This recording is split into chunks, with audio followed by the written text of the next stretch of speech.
The heart is a tough operating mechanism which moves blood around the body through a very advanced system called arteries and capillaries. The blood is then carried back to the heart by means of veins.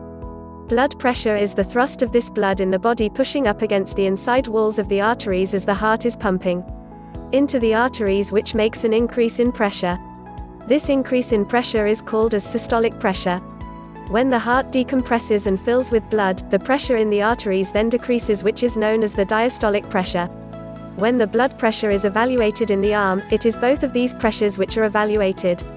Blood pressure is always applied as a systolic and diastolic pressure number, and is an important measurement, such as 120/80ths, and always stated in millimeters of mercury mmHg. The systolic pressure is the first or top side number, and the diastolic pressure is the second. Blood pressure will have a wide range with a variety of people. When the heart contracts, systolic can change from 90 to 240 millimeters of mercury, can often change from 40 to 160 millimeters of mercury. Blood pressure can also vary significantly depending on what you are doing during the day. The lowest blood pressures usually happen when you are sleeping or if resting all the muscles, standing for periods of time, or if you're performing any form of exercise. Any anxiety and problems, or nerviness can also create increases in blood pressure. That means in one day the blood pressure could change by up to a 30 to 40 millimeters of mercury systolic reading, with like changes in the diastolic pressure. This is why it's so crucial to have the blood pressure taken under the same conditions each time. For the bulk of the waking hours, the blood pressure remains about the same whether you are sitting or standing still, so ideally, the blood pressure should be 120/80ths or lower when the body is rested. If the blood pressure is steady and remains high at 140/90ths or higher, this may indicate a disease called hypertension, which essentially means high blood pressure. When the blood pressure is high, the heart has to work more to get the blood through your arteries.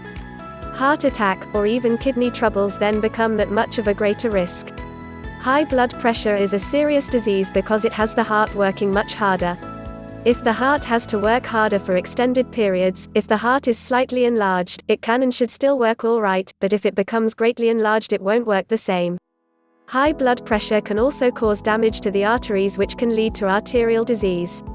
The higher the blood pressure is, the more risk you have of acquiring heart disease and stroke. And is the reason it is so important for all to lead a wholesome lifestyle to make sure their blood pressure is very well controlled. If you put up with hypertension, it can be treated. Modest cases of hypertension can usually be treated through lifestyle changes such as the diet, or increasing the workout levels. Some find dropping weight is all that is needed to lower their high blood pressure. Severe cases of hypertension will need prescription medications such as diuretics and beta blockers. Diuretics aid the body in getting rid of any excess fluids and salt. But, from individual experience, keep course of the body's potassium levels also. These then lower the risk of developing heart and brain problems.